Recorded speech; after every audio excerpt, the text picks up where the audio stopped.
It's 1809 on the American frontier, out where life is rough and survival is the main job. There's a small log cabin, wooden walls, dirt floor, mud and forest outside. Inside, our story's boy is born. His family is extremely poor. His father is a farmer and carpenter who can barely sign his own name. Land disputes, losing property, moving again and again. Most of their energy goes into just staying alive. They eventually end up in the woods of Indiana, where life is even harder. Later, this boy will describe his childhood with a single phrase: the short and simple annals of the poor. Total formal schooling? About a year and a half in his whole life. But even in this rough beginning, something starts forming inside him. A quiet belief that the way your story starts doesn't have to decide how it ends. At 9 years old, everything breaks. His mother gets sick and dies. You're already poor. Life is already heavy. And now you lose the person who made that weight bearable. For a kid, that kind of loss cuts deep. Then, a new person walks into his life. His stepmother, Sarah Bush Johnston. She doesn't just treat him like the other woman's child. She believes in him. She pushes him to read. She gives him love and structure at the same time. Nothing about their home becomes fancy. There's no money, no tutors, no special programs, but three forces are shaping him every day: pain, hard work, and one adult who truly believes he can be more. That mix builds an inner strength no one else can see yet, but one day it will matter far beyond that cabin. School is rare, but learning becomes his thing. Books turn into his teachers, his escape, and eventually his power. He'll walk miles just to borrow one. He works during the day, on farms, with tools, doing whatever pays. At night, by weak firelight, he opens a book and disappears into it. He reads slowly and carefully. He copies sentences onto scraps or wooden boards, then wipes them clean and writes again. The Bible, Aesop's fables, Shakespeare, history, law, whatever he can get, he studies. And this becomes his secret weapon. Self-education starts changing him from the inside out. He doesn't wait for a better school, a rich family, or a perfect system. He uses what little he has and squeezes everything out of it. He proves something a lot of us forget. Your birthplace can limit your comfort, but it doesn't have to limit your mind. If you look at his early adult life on paper, you might say, honestly, this guy's not going far. He works almost every job you can think of on the frontier: farmhand, store clerk, river worker, postmaster. Whatever he's doing, he's quietly watching people, arguments, promises, lies, and truth. He opens a small store with a friend. It fails badly. The debt follows him for years. He steps into politics. Sometimes he wins small local races, other times he loses. He runs for the US Senate twice, loses both times. On top of that, he wrestles with deep depression. People close to him wonder if his best days are already behind him. But here's what makes his story different. He doesn't treat failure as a dead end. He treats it like feedback. He reflects on what went wrong. He studies his own mistakes.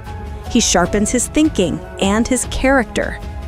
Each setback gives him more depth, more patience, more perspective. From the outside, he still looks like an ordinary man with bad luck. Inside, something solid is forming.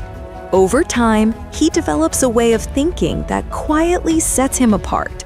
First, he cares more about truth than popularity. Before making choices, he reads, reflects, and asks himself, is this actually right? Second, he learns to break problems into pieces. What's the real issue? What's just emotion? What's noise? His work as a lawyer trains him to separate facts from feelings. Third, his own rough life makes him deeply empathetic. He knows what it's like to be poor, to grieve, to feel powerless. Fourth, he keeps learning. History, politics, philosophy, law, he keeps updating his mind. These habits are shaping him into a leader long before he has any official title. We still haven't said his name, but by now you can feel it. This man is not going to stay ordinary. By his 40s and 50s, he's one of the best-known lawyers in Illinois. People give him a nickname that says everything about his reputation. They call him Honest. In small-town courthouses and on train rides between cases, his calm style, sharp reasoning, and direct way of talking stand out. He joins a new political party built around a bold idea for that time. Slavery must not be allowed to spread into new territories. Then come the debates with a powerful opponent. The whole country pays attention. Newspapers print his speeches. People talk about his logic, his moral clarity, his unusual mix of humility and strength. The boy from the log cabin is no longer just a frontier lawyer. He's a national figure. And now, finally, we say his name. This man is Abraham Lincoln. In 1860, that poor kid from the dirt floor cabin, that self-taught lawyer, that honest Abe, is elected President of the United States. Almost immediately, the country starts to fall apart. Southern states leave the Union. Civil war begins. Lincoln's first goal is simple but huge: keep the country together. But as the war drags on, a deeper question pushes to the front. Can a nation call itself united while millions of people are enslaved? In 1863, in the middle of that brutal war, he issues the Emancipation Proclamation, declaring enslaved people in the rebelling states to be free. On paper, it's just words. In reality, it changes the meaning of the war. It's no longer only about politics, it's about human freedom. Soon after, Lincoln helps drive the 13th Amendment, the law that ends slavery across the entire United States. A boy from a log cabin who grew up poor and grieving uses knowledge and a strong moral compass to help shift the direction of justice in the world. Lincoln's story isn't just about the past. It's a challenge to us right now. It shows us a few things. 1, where you start doesn't have to decide where you finish.